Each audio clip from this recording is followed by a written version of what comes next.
नमस्कार मित्रों, मैं राम मोहन उपाध्याय अपने YouTube चैनल वेदिका उपाध्याय में आपका हार्दिक स्वागत करता हूं। मित्रों, आज की इस वीडियो में हम लोग BPSC, PGT history, TGT social science, assistant professor परीक्षा, DSSB, PGT history, TGT social science सहित सभी परीक्षाओं के लिए काफ़ी महत्वपूर्ण है। और इस वीडियो का जो हमारा टॉपिक है वह सिंधु घाटी की सभ्यता है। तो सिंधु घाटी की सभ्यता से संबंधित जो है, इसमें मैंने कुछ महत्वपूर्ण प्रश्नों को रखा हुआ जो कि आपकी आगामी परीक्षाओं के दृष्टि से काफ़ी महत्वपूर्ण है। तो अब आगे हम लोग देखते हैं कि कौन कौन से महत्वपूर्ण प्रश्न इस वीडियो में हैं। तो पहला है, हड़प्पा निम्नलिखित में से किस सभ्यता से संबंधित है? तो हड़प्पा जो है वह सिंधु घाटी की सभ्यता से संबंधित स्थल है। विकल्प बी हमारा सही आंसर है। जैसा कि हम सभी को मालूम है, 1921 ईस्वी के पहले जो है हड़प्पा सभ्यता या सिंधु घाटी की सभ्यता के विषय में इतिहासकारों को कोई जानकारी नहीं थी। और 1921 में जब पहली बार जो है हड़प्पा की खोज हुई तो उसको हड़प्पा सभ्यता कहा गया, चूँकि सबसे पहला खोजा गया स्थल हड़प्पा था। और बाद में जो है इस सभ्यता के उत्खनन स्थल जो है सिंधु घाटी के आसपास या सिंधु नदी के आसपास पाए गए, तो इसलिए इसको सिंधु घाटी की सभ्यता या सिंधु सभ्यता के नाम से भी जाना जाता है। तो विकल्प बी हड़प्पा से संबंधित है, सिंधु घाटी की सभ्यता से संबंधित है। विकल्प बी हमारा सही आंसर है। दूसरा प्रश्न है, सिंधु सभ्यता संबंधित है। तो सिंधु सभ्यता संबंधित है, इसमें 4 विकल्प दिया गया है: प्रागैतिहासिक युग, आद्य ऐतिहासिक युग और ऐतिहासिक और उत्तर ऐतिहासिक युग। तो हमारा इसमें जो सही आंसर होगा, हमारा जो सिंधु घाटी की सभ्यता या सिंधु सभ्यता वह आद्य ऐतिहासिक युग से संबंधित है। विकल्प बी हमारा सही आंसर है कि जो हमारा इतिहास है प्राप्त सामग्रियों के आधार पर उसको 3 भागों में बांटा गया है। पहला है प्रागैतिहासिक या प्रागैतिहास, फिर है आद्य इतिहास और तीसरा है ऐतिहासिक युग या इतिहास जिसको आप कह सकते हो। तो प्रागैतिहासिक काल जो है हमारे इतिहास का ऐसा काल है जिसमें हमें सामग्रियां जो प्राप्त हुई उसका हम लोग उसके विषय में किसी प्रकार का कोई लिखित साक्ष्य हमारे पास नहीं है उसके विषय में। जैसे पाषाण काल है, तो पाषाण काल के विषय में हमारे पास जो है कुछ लिखित रूप से नहीं प्राप्त हुआ, बल्कि जो विभिन्न प्रकार की सामग्रियां प्राप्त हुई उसके आधार पर हम उस सभ्यता के विषय में अनुमान लगाते हैं। तो प्रागैतिहासिक युग, पाषाण काल उसका उदाहरण होगा। दूसरा है कि हमें जो है आद्य ऐतिहासिक युग उस युग को कहा जाता है जिसके विषय में हमारे पास लिखित साक्ष्य तो हैं, लेकिन अभी तक जो है हम उसको पढ़ नहीं पाए हैं, उसकी जो लिपि है उसका उद्वाचन नहीं कर पाए हैं, तो उसको हम आद्य इतिहास कहते हैं। जैसा कि सिंधु घाटी की सभ्यता इतिहास जिसके विषय में लिखित साक्ष्य भी है और उसका हम उद्वाचन भी कर लिए हैं। तो ये 3 हो गया। तो हमारी सिंधु घाटी की सभ्यता आद्य ऐतिहासिक युग से संबंधित है। विकल्प भी हमारा सही आंसर है। मित्रों, आगे बढ़ने से पूर्व आपसे अनुरोध है, वीडियो को देखने के पश्चात चैनल को सब्सक्राइब, वीडियो को लाइक एवं शेयर अवश्य करें। साथ ही साथ बेल आइकन को भी प्रेस करें जिसके माध्यम से आने वाले वीडियो का नोटिफिकेशन आपको समय से प्राप्त हो जाए। तीसरा प्रश्न है, सिंधु घाटी की सभ्यता गैर आर्यों की थी या गैर आर्य थी? ठीक है, क्योंकि तो इसमें कुछ है, जो हमारी सिंधु घाटी की सभ्यता है वह गैर आर्य इसलिए माना जाता है कि हमारी जो आर्य सभ्यता है, जो हमारी वैदिक सभ्यता है, वह एक ग्रामीण सभ्यता थी। वैदिक सभ्यता कैसी है? ग्रामीण सभ्यता थी। और जो हमारी सिंधु सभ्यता थी वह एक नगरी सभ्यता थी। वह एक नगरी, यहाँ नगरी हो गया, नगरी होना चाहिए, नगरी सभ्यता थी। तो यह जो है इसलिए इसको गैर आर्य सभ्यता के नाम से भी जाना जाता है। वैदिक सभ्यता के निर्माता जो है किसको माना जाता है? आर्यों को माना जाता है। ठीक है, और वैदिक सभ्यता के पहले की या उसकी पूर्व सभ्यता है सिंधु घाटी की सभ्यता, और यह एक नगरी सभ्यता थी, एक शहरी सभ्यता थी, इसलिए इसको गैर आर्य सभ्यता के नाम से जाना जाता है। विकल्प हमारा सही आंसर है। नेक्स्ट प्रश्न है, सिंधु घाटी सभ्यता को आर्यों से पूर्व की रखे जाने का महत्वपूर्ण कारक क्या है? तो सिंधु घाटी की सभ्यता को आर्यों से पूर्व की रखे जाने का महत्वपूर्ण कारक अगर देखा जाए तो क्या है? वह है मृदभांड। वह मृदभांड है। विकल्प डी हमारा सही आंसर है, क्योंकि जो सिंधु घाटी की सभ्यता है लिप, नगर नियोजन आदि के संबंध में जो है वो प्रारंभिक आर्य थी। ठीक है, वह आर्यों से पूर्व की थी। और पुरातात्विक साक्ष्यों में जो अलग अलग कालों के जो मृदभांड पाए गए हैं, तो जो सिंधु घाटी की सभ्यता है उसके मृदभांड अलग हैं। ठीक है, काले रंग की आकृतियों से जो है चित्रित लाल मृदभांड यहाँ पे पाया जाता है, लाल मृदभांड पाए गए हैं। ठीक है, इसलिए और जो हमारी वैदिक सभ्यता थी वहाँ पे चित्रित एवं धूसर मृदभांड पाए जाते थे। तो चित्रित और धूसर मृदभांड, और यहाँ पे है काले रंग की आकृतियों से चित्रित लाल मृदभांड पाए जाते हैं, जो कि उसको वैदिक सभ्यता से अलग रखता है। तो हमारा विकल्प डी मृदभांड सही आंसर है। नेक्स्ट प्रश्न है, सिंधु घाटी सभ्यता वैदिक सभ्यता से भिन्न थी क्योंकि, फिर इसके विषय में पूछा जा रहा है। तो इसका पहला कारण है कि इसके पास विकसित शहरी जीवन की सुविधाएं थी। तभी मैंने आपको ऊपर बताया है कि जो हमारी सिंधु सभ्यता थी वह एक नगरीय सभ्यता या शहरी सभ्यता थी। तो विकल्प हमारा सही आंसर है। इसके बाद जो है इसके पास चित्रलिपि लिपि थी। तो यह विकल्प भी सही है कि जो सिंधु घाटी की सभ्यता अभी मैंने बताया ना, ये उसके लिखित साक्ष्य प्राप्त हुए हैं, लेकिन अभी उसको हम लोग पढ़ नहीं पाए हैं। और उसकी जो लिपि है वह चित्रात्मक लिपि है, उसकी जो लिपि है उसको चित्रात्मक लिपि है, और इसको हम बोस्ट्रोफोदन के नाम से जानते हैं। बोस्ट्रोफोदन के नाम से भी इसकी लिपि को बोस्ट्रोफोदन, ये भी परीक्षाओं में पूछा जाता है के नाम से जानते हैं। ठीक है, तो इसकी लिपि है, इसमें कुल लगभग 400 अक्षर पाए जाते हैं। सिंधु सभ्यता की लिपि में 400 अक्षर पाए जाते हैं। तो विकल्प बी भी सही है। विकल्प सी, इसके पास लोहे और रक्षा शस्त्रों के ज्ञान का अभाव था। तो यह भी सही है कि जो सिंधु सभ्यता है उसमें उसके जो लोग हैं, सिंधु सभ्यता के जो निवासी हैं, उनको जो है लोहे के विषय में जानकारी प्राप्त नहीं थी, बल्कि लोहे का विकास जो है वैदिक काल में माना जाता है। तो यह विकल्प भी सही है। इसलिए विकल्प डी उपर्युक्त सभी कथन सही हमारा सही आंसर होगा। अगला प्रश्न है, हड़प्पा संस्कृति की जानकारी का प्रमुख स्रोत है। तो हड़प्पा संस्कृति की जो हमारी जानकारी है उसका प्रमुख स्रोत क्या है? उसका प्रमुख स्रोत है, इसमें शिलालेख नहीं होगा, पकी मिट्टी की मोहरों पर अंकित लेख नहीं है, पुरातात्विक खुदाई। उसका क्या सही आंसर है? पुरातात्विक खुदाई। अगर पुरातात्विक खुदाई नहीं हुई होती तो हड़प्पा सभ्यता के विषय में हो सकता आज भी हमें जानकारी प्राप्त न हो पाती। तो विकल्प सी हमारा सही आंसर है। अगला प्रश्न है, निम्नलिखित में से कौन सा सिंधु घाटी की सभ्यता पर प्रकाश डालता है? तो सिंधु घाटी की सभ्यता पर प्रकाश डालने वाले क्या क्या हैं? तो इसमें है मोहरें, विकल्प ए है मोहरें, विकल्प बी है बर्तनों की मोहरों पर लिखावट, ऐसा तो हो नहीं सकता। तो इसमें भी हमारा सही आंसर होगा पुरातात्विक खुदाई, विकल्प सी सही आंसर है। अगला प्रश्न है, हड़प्पा सभ्यता की उत्पत्ति के संदर्भ में निम्नलिखित में से कौन सा जोड़ा सही नहीं है? तो हड़प्पा सभ्यता की उत्पत्ति से संबंधित हमारा जो जोड़ा इसमें कौन सा सही नहीं है? तो इसमें इन्होंने दिया है यम रफीक मुगल। यम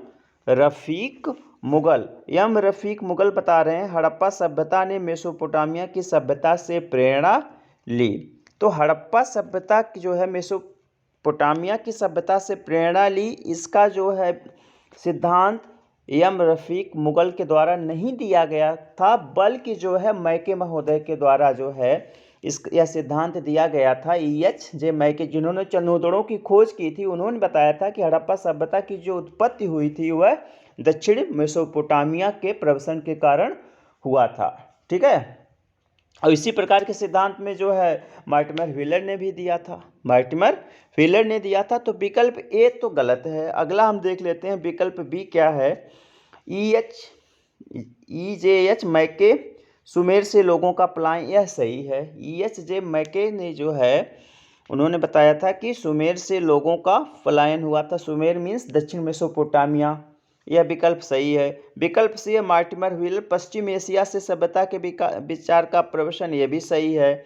मार्टिमर व्हीलर ने पश्चिम एशिया से सभ्यता के विचार का प्रवसन किया का सिद्धांत दिया था। विकल्प डी अमलानंद घोष, और अमलानंद घोष ने हड़प्पा सभ्यता का उद्भव पूर्व हड़प्पा सभ्यता की परिपक्वता के परिणाम स्वरूप हुआ। अमलानंद घोष ने कालीबंगा की खोज की थी और उन्होंने बताया था हड़प्पा सभ्यता का जो उद्भव है वह पूर्व हड़प्पा सभ्यता की परिपक्वता के परिणाम स्वरूप हुआ। यह विकल्प भी सही है। ठीक है, और जो हमारे यम रफीक मुगल हैं, अभी यहाँ पे जो आया था यम रफीक मुगल, जो हमारा सही आंसर है, मतलब गलत है सही आंसर है। तो यम रफीक मुगल का मानना था कि हड़प्पा सभ्यता का विकास रावी नदी क्षेत्र में हड़प्पा में ही हुआ था। रफीक मुगल का मानना है कि हड़प्पा सभ्यता का विकास रावी नदी क्षेत्र में हड़प्पा में ही हुआ था और उन्होंने पूर्व प्रचलित सभी जैसे कि सुमेर से लोगों का प्रवसन, पश्चिम एशिया से प्रवसन, पूर्व हड़प्पा सभ्यता से प्रवसन सभी का खंडन किया था। तो विकल्प ए हमारा सही आंसर। अगला प्रश्न है, भारत में चांदी की उपलब्धता के प्राचीनतम साक्ष्य मिलते हैं। तो चांदी की उपलब्धता के जो प्राचीनतम साक्ष्य किससे मिलते हैं? वह हड़प्पा संस्कृत से ही प्राप्त होते हैं। विकल्प ये संस्कृत हो गया, संस्कृत होना चाहिए, तो हड़प्पा संस्कृत से ही प्राप्त होते हैं। विकल्प हमारा सही आंसर। जो हड़प्पा निवासी थे उनको चांदी की जानकारी थी। मोहनजोदड़ो हड़प्पा के जो निवासी हैं वो उसका भली भांति ढंग से जो है चांदी का प्रयोग करते थे और चांदी का जो आयात होता था और राजस्थान की जावर और अजमेर से किया जाता था। तो विकल्प हमारा सही आंसर है। नेक्स्ट प्रश्न है, हड़प्पा में मिट्टी के बर्तनों पर सामान्यतः किस रंग का उपयोग हुआ है? अभी मैंने आपको ऊपर बताया है कि हड़प्पा के जो मिट्टी के बर्तन थे, जो मृदभांड थे, वो किस रंग के बने हुए हैं? काले रंग से चित्रित लाल रंग के मृदभांड पाए गए। काले रंग से चित्रित लाल रंग के मृदभांड पाए गए। विकल्प हमारा सही आंसर है। नेक्स्ट प्रश्न, मूर्ति पूजा का आरंभ कब से माना जाता है? तो मूर्ति पूजा का प्रारंभ भी कब से माना जाता है? पूर्व आर्य संस्कृत से माना जाता है। और पूर्व आर्य संस्कृत कौन सी है? हड़प्पा सभ्यता है, सिंधु घाटी की सभ्यता या सिंधु संस्कृत है। तो विकल्प ए पूर्व आर्य हमारा सही आंसर होगा, क्योंकि जो हमारी वैदिक सभ्यता है उसमें मूर्ति पूजा के साक्ष्य नहीं मिलते हैं, लेकिन जो हमारी सिंधु सभ्यता वहाँ अनेक स्थलों से जो है मूर्तियों, विभिन्न प्रकार की मूर्तियाँ प्राप्त हुई, जिसमें से पाशुपत शिव की मूर्ति है, मातृ देवी की मूर्तियाँ प्राप्त होती हैं, ठीक है, जो कि लिंग योन की मूर्तियाँ प्राप्त हुई हैं। तो जो ये सब क्या सिद्ध करते हैं कि हड़प्पा सभ्यता के लोग मूर्ति पूजा में विश्वास करते थे। अगला प्रश्न है, निम्नलिखित पशुओं में से किसी एक का हड़प्पा संस्कृति में पाई गई मोहरों और टेराकोटा कलाकृतियों में निरूपण नहीं हुआ है? तो जो हड़प्पा सभ्यता से विभिन्न प्रकार की मोहरें प्राप्त हुई हैं, जो टेराकोटा से बनी कलाकृतियां प्राप्त हुई हैं, उसमें गाय का कहीं पे भी अंकन नहीं हुआ है, इसलिए विकल्प ए हमारा सही आंसर है। हाथी है, गैंडा है, बाघ है, जो मोहनजोदड़ो से पाशुपत शिव की मूर्ति मिली इसमें सभी जानवर इसमें हैं, लेकिन गाय का कहीं पर भी हड़प्पा सभ्यता में कोई उल्लेख नहीं प्राप्त होता, इसलिए विकल्प ए हमारा सही आंसर। अगला प्रश्न है, निम्नलिखित में से कौन सा कथन सही नहीं है पूछ रहे हैं। तो ये कुछ स्थलों के नाम दिए गए हैं जो कि हड़प्पा सभ्यता से हड़प्पा संस्कृति से संबंधित हैं और वहाँ से प्राप्त साक्ष्यों से संबंधित हैं। जैसे गोदीबाड़ा है, गोदीबाड़ा कहाँ से प्राप्त हुआ? लोथल से प्राप्त हुआ। तो विकल्प पे हमारा सही आंसर, लोथल गोदीबाड़ा सही आंसर है। दूसरा है कालीबंगा, तो जूते खेत का साक्ष्य कहाँ से प्राप्त हुआ? राजस्थान में जो कालीबंगा, लोथल कहाँ पे? गुजरात के कच्छ की खाड़ी में है। और राजस्थान के हनुमानगढ़ जिले में कालीबंगा है, जहाँ से जूते खेत के साक्ष्य प्राप्त हुए हैं। विकल्प बी भी हमारा सही आंसर है। विकल्प सी है धौलावीरा, तो धौलावीरा जो है यहाँ से हड़प्पा लिपि के बड़े आकार के 10 चिन्हों वाला एक शिलालेख प्राप्त हुआ, ये भी सही आंसर है। विकल्प डी है बनावली, तो बनावली में इन्होंने दिया है कि बनावली में जल संरक्षण पद्धति कहाँ संबंधित है? ये आपके धौलावीरा से ही संबंधित है। बनावली से में जो है एक पक्की मिट्टी की बनी हुई हल्की एक प्रतिकृति प्राप्त हुई है, तो बनावली से ये बताया जा सकता है। या अग्नि वेदिकाओं के साक्ष्य प्राप्त हुए हैं, अग्नि वेदिकाओं के साक्ष्य प्राप्त हुए हैं। बनावली बेसिकली बहुत समृद्ध नगर था जो कि हरियाणा में अवस्थित है। अगला प्रश्न है, एक जूते खेत की खोज की गई थी, अभी ऊपर मैंने बताया एक जूते हुए खेत की खोज कहाँ पे की गई थी? राजस्थान के कालीबंगा में। विकल्प बी सही आंसर है। अगला प्रश्न, निम्नलिखित विकल्पों में से कौन सा विकल्प सही नहीं है? अब यहाँ पे बताना है कौन सा विकल्प सही नहीं है, ठीक है। तो हड़प्पा है, हड़प्पा किस नदी के तट पर, मतलब उनके यहाँ सिंधु स्थलों का नाम दिया गया है और किस नदी तट पर अवस्थित है इसके विषय में पूछा गया। तो हड़प्पा किस नदी के तट पर? हड़प्पा गोदावरी नदी के तट पर नहीं है, बल्कि हड़प्पा जो है रावी नदी के तट पर है। किस नदी के तट पर है? रावी नदी के तट पर। तो विकल्प एक गलत है। दूसरा है हस्तिनापुर। हस्तिनापुर उत्तर प्रदेश में है, गंगा नदी। हाँ, हस्तिनापुर जो है गंगा नदी तट पर अवस्थित है। ठीक, कहाँ पे है? गंगा नदी तट पर अवस्थित है। विकल्प सी है नागार्जुनी कोंडा। कृष्णा नदी नागार्जुनी कोंडा जो है आंध्र प्रदेश में है और कृष्णा नदी तट पर अवस्थित है, ये भी सही है। और विकल्प डी है पैठन गोदावरी नदी, है भी हमारा सही है। तो विकल्प ए हमारा सही आंसर होगा, जो कि गलत है। हड़प्पा गोदावरी नदी तट पर नहीं बल्कि रावी नदी तट पर अवस्थित है। अगला प्रश्न है निम्नलिखित विकल्पों में से कौन सा विकल्प सही है? अब यहाँ पे पूछा जा रहा है कौन सा विकल्प सही है। तो कालीबंगा वही चीज़ है, स्थलों के संदर्भ स्थलों के नाम हैं और संबंधित नदियों के नाम हैं। तो कालीबंगा जो है घग्गर नदी तट पर अवस्थित है, सही है। विकल्प बी है लोथल भोगवा नदी तट पर अवस्थित है, यह भी सही है। विकल्प सी है रोपड़ सतलज नदी तट पर अवस्थित है, यह भी सही है। तो विकल्प डी सभी सही है, हमारा सही आंसर है। अगला प्रश्न है सिंधु सभ्यता का महान स्नानागार कहाँ से प्राप्त हुआ है? तो हम सभी को मालूम है कि जो महान स्नानागार है वह कहाँ से प्राप्त हुआ है? मोहनजोदड़ो से प्राप्त हुआ है, मोहनजोदड़ो से प्राप्त हुआ है। और ये स्नानागार जो उत्तर से दक्षिण की ओर 55 मीटर, ठीक है, इसकी जो उत्तर से दक्षिण की ओर लंबाई चौड़ाई है यह 55 मीटर है और पूर्व से पश्चिम की ओर 33 मीटर है। 55 गुणे 33 मीटर इसका आकार है। विशाल स्नानागार या महान स्नानागार पूछा जाए तो मोहनजोदड़ो हमें सही, हमारा आंसर सही होगा। अगला प्रश्न है सिंधु सभ्यता के बारे में निम्न में से कौन सा कथन असत्य है? यहाँ पे हमें असत्य कथन के विषय में बताना है। तो पहला विकल्प नगरों में नालियों की सुदृढ़ व्यवस्था थी, यह हमारा सही आंसर है। जैसा कि हम सभी को मालूम है कि जो हमारे शहरी व्यवस्था होती है वहाँ पे सुदृढ़ जल निकासी की व्यवस्था होती थी। तो चूंकि हमारा जो सिंधु सभ्यता हुआ एक नगरीय सभ्यता थी, तो यहाँ पे जल निकासी के लिए नालियों की सुदृढ़ व्यवस्था थी। विकल्प ए सही है। विकल्प भी है व्यापार और वाणिज्य उन्नत दशा में था, यह भी हमारा सही है कि जो सिंधु घाटी सभ्यता के लोग हैं वह व्यापार और वाणिज्य में उन्नत थे, वह कई देशों के साथ व्यापार वाणिज्य करते थे। विकल्प सी है मातृ देवी की उपासना की जाती थी, यह विकल्प भी हमारा सही है। और विकल्प डी है लोग लोहे से परिचित थे, यह हमारा गलत है। और हमारा सही आंसर होगा विकल्प डी, लोग लोहे से परिचित नहीं थे बल्कि सिंधु सभ्यता के जो निवासी वह लोहे से अपरिचित थे। नेक्स्ट प्रश्न है सिंधु घाटी सभ्यता जानी जाती है। तो सिंधु घाटी की सभ्यता जो है किस लिए जानी जाती है? अपने नगर नियोजन के लिए जानी जाती है, विकल्प सही है। अपने कृषि संबंधी कार्यों के लिए जानी जाती है, यह भी सही है। अपने उद्योगों के लिए जानी जाती है, यह भी हमारा सही है। इस प्रकार से हमारे सभी विकल्प सही हैं। तो विकल्प डी उपर्युक्त सभी के लिए जानी जाती है, हमारा सही आंसर होगा। अगला प्रश्न निम्नलिखित में से किसका सुमेल नहीं है? फिर यहाँ पे जो है कुछ विकल्प दिए गए हैं और उसमें बताना कौन सा सुमेलित नहीं है।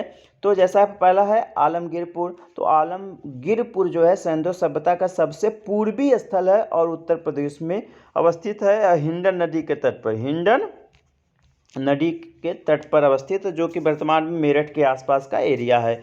विकल्प भी है लोथल गुजरात में अवस्थित, यह भी सही है। विकल्प सी है रोपड़ पंजाब में अवस्थित, यह भी सही है। और विकल्प डी है कालीबंगा हरियाणा। कालीबंगा यह हमारा गलत है, कालीबंगा हरियाणा में नहीं बल्कि अभी हमने ऊपर आपको बताया राजस्थान में अवस्थित है। तो यह हमारा सही आंसर होगा। अगला प्रश्न हड़प्पा संस्कृति के स्थल एवं उनकी स्थिति संबंधित निम्नलिखित युग्मों, यहाँ पे युगों हो गया है, युग्मों में से कौन सा एक सही सुमेलित नहीं है?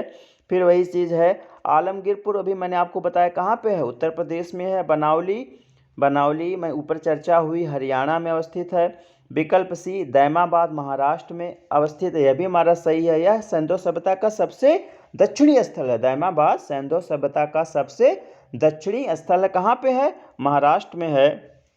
विकल्प डी राखीगढ़ी राजस्थान, तो राखीगढ़ी राजस्थान में अवस्थित न होकर हरियाणा में अवस्थित है, हमारा सही आंसर है। तो सही आंसर क्या हो गया? विकल्प डी राखीगढ़ी। अगला प्रश्न है हड़प्पा सभ्यता का सबसे उत्तरी स्थल है। तो हड़प्पा सभ्यता का जो सबसे उत्तरी स्थल है वह कहाँ पे है? जम्मू कश्मीर में मांडा में, जम्मू कश्मीर के मांडा में अवस्थित है। सबसे उत्तरी स्थल कहाँ पे हो गया? जम्मू कश्मीर का मांडा। विकल्प बी जम्मू कश्मीर हमारा सही आंसर है। और सबसे दक्षिणी स्थल कहाँ होगा, अभी मैंने आपको बताया है, दैमाबाद में हो जाएगा। ठीक है। सबसे पूर्वी स्थल कहाँ पे है, वो भी मैंने आपको बताया, सबसे पूर्वी स्थल आलमगीरपुर हो जाएगा। और सबसे पश्चिमी स्थल अगर पूछा जाए तो सुरकोटदा है। कहाँ पे है, सुरकोटदा है। ठीक है। अगला प्रश्न है, हड़प्पा संस्कृति के निम्नलिखित स्थलों में से कौन सा, हड़प्पा संस्कृति के स्थलों में से कौन सा,